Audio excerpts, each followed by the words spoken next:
Hey YouTube, today I am going to go through some cards and basically hopefully explain to a couple of either the new hobbyists or returning hobbyists what exactly each card means. When I say that, there's a lot of terms thrown around in the Pokemon community, such as First Edition, Shadowless, promo cards, what vintage is, Wizards of the Coast, or WOTC, what is meant by centering, and, kind of some of the grading places such as PSA or Beckett. I'm just going to run through them quickly.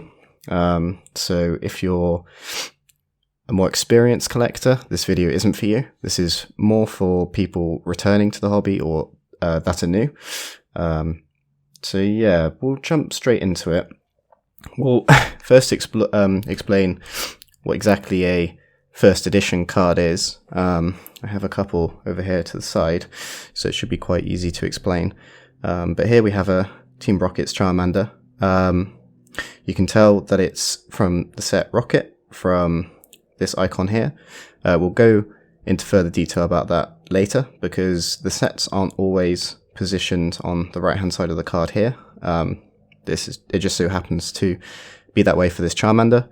But anyway, the reason how you can tell this is a first edition card is quite simple. There's a first edition stamp on the left hand side of the card, and if we compare that to this Vulpix I have here, as you can see, there is no stamp on the left hand side, which means that this card is unlimited. While we're on this Vulpix, I did bring this up because there is something different about this card. So explaining what Shadowless is exactly, this card, for example, is a Shadowless Vulpix. The way you can tell this is, well, there's a few ways you can tell. The most obvious one being, if I hold the Charmander up over here on the right hand side of the image of the Vulpix, there is no shadow. And if you compare that to this Charmander, there's this shadowed border. But other ways you can tell, if a card is shadowless, generally the HP is in a thinner, like text, I guess you could say. As you can see here, it's slightly thicker in comparison to this Vulpix. And the final way you can tell is by checking the bottom of the card. Here you can see the dates listed from 1995, 1996, 1998, 1999, whereas non-shadowless cards only list 1995, 96, and 98. They do not include 99 usually on the bottom of the card. And having a shadowless card is just quite nice, because usually they're considered rarer in that sense. I think that's all we need to explain for that. Going back to the sets quickly, I have some more example cards here.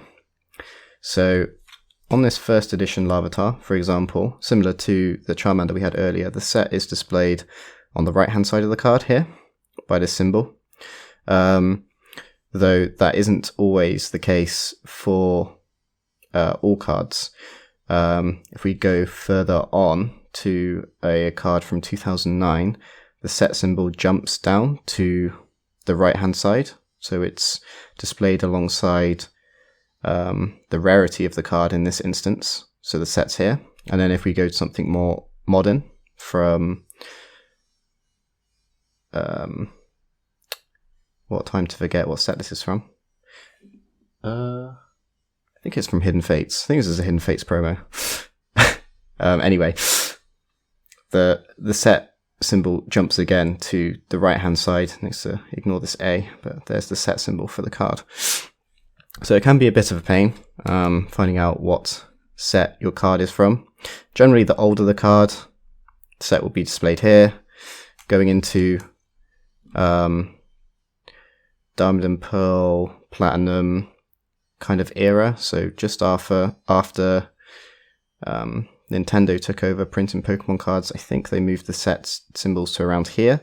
So generally find it on the bottom right. And then finally, in some of the newer cards, it might vary, honestly, but as far as I can tell, the set symbol has been placed in the bottom left. Right, we'll talk about promos now, quickly. Here is a Pikachu promo from Sun and Moon. The promo symbol on this Pikachu is placed in the bottom left, similar to how the Rayquaza's set symbol is placed in the bottom left, though this isn't always consistent. With the older cards, once again, the promo symbol is indicated by this black star here, is on the right-hand side of the card and positioned, just above some of the attacks, I guess you could say. And then it does vary from card to card, I found. So in the instance of this Celebi, the promo sign is found in the bottom right. So to know if you have a promo, it's quite simple. You just look for the black star. Here we have a Giratina as well. Again, promo star here. Just look for the black star that says promo, and then from that you'll know if you have a promo or not. I'll quickly discuss what people mean by E-Series. E-Series is basically a type or a sub-collection of sets made by Wizards of the Coast. Usually E-Series are printed in a slightly different fashion to normal Pokemon cards. So in this instance, there's a normal Zapdos with normal borders, I guess you could say. You have the card and then you just have the yellow border on the outside. With E-Series cards, some of them had longer printings here on the left, with a little E in the bottom left-hand corner. In this instance, in this Torkoal, the long edge is positioned at the bottom. But basically, universally, regardless of how the E-Series cards differ, they all have this E symbol somewhere on the card, in this instance, in the bottom left. We'll quickly talk about how to identify a Japanese card from an English card. I know I didn't mention that earlier, but I'll cover it quickly because it's quite simple. If I just grab this Pikachu, for example, besides the obvious fact that this is in English, the back is blue. Here I have a Japanese Diflosion from the Neo series. Besides the obvious fact that it is in Japanese, the back also says Pocket Monsters. If any of the backs look like this, and instead of saying Pokemon, say Pocket Monsters, it's a Japanese card. So yeah, that's that. Some other things I can explain. When people refer to vintage, they're usually talking about a certain era of Pokemon. I'll hold up this Torkoal again while I talk about this so you have something to look at. Vintage era, it depends on who you ask, but almost universally it will include base set, Gym Heroes, Neo Genesis, Legendary Collection, all of the E-Card series, and some of the EX series. I'll put a link in the description below for a good website where you can see all of the different series of Pokemon. So you can go have a look there. It'll be easier to look at that rather than me to explain every set from that era.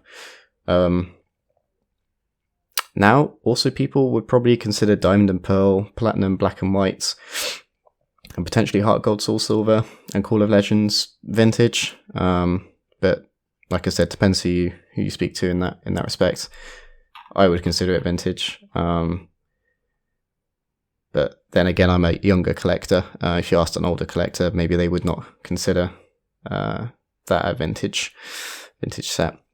Finally, to round it off, we'll just quickly talk about what grading cards and graded cards are and what entails behind that.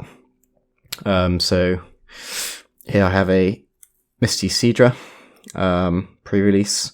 Nothing too special about it, but as you can see here, it's a graded card.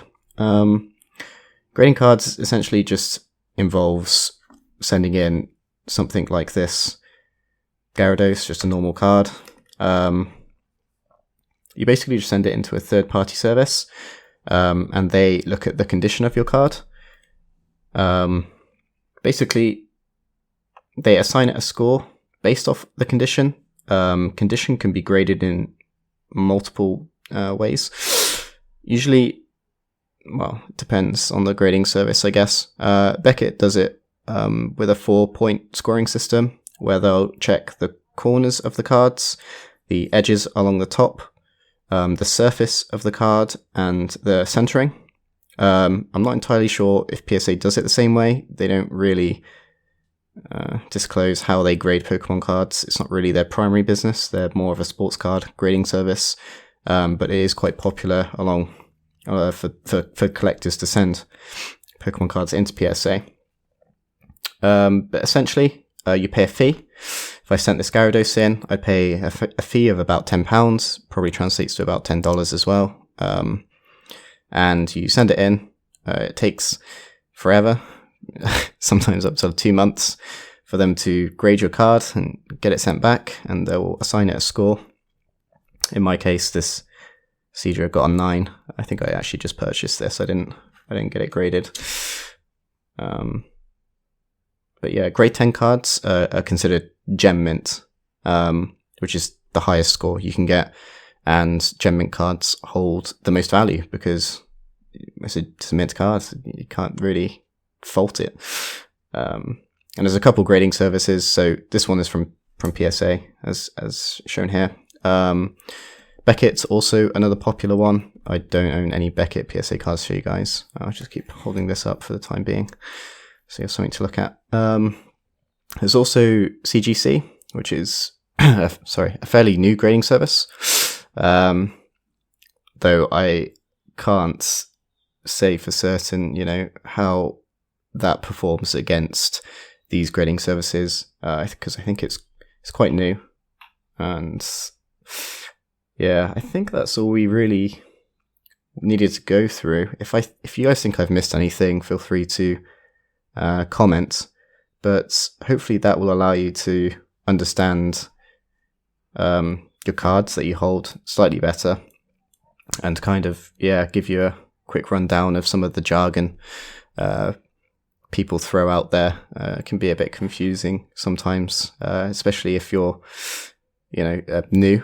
I know when I've only started really collecting again in the past year or so, despite being into Pokemon for longer. But when I first started watching, people would throw around terms, like PSA, Shadowless, WOTC, and I just been what?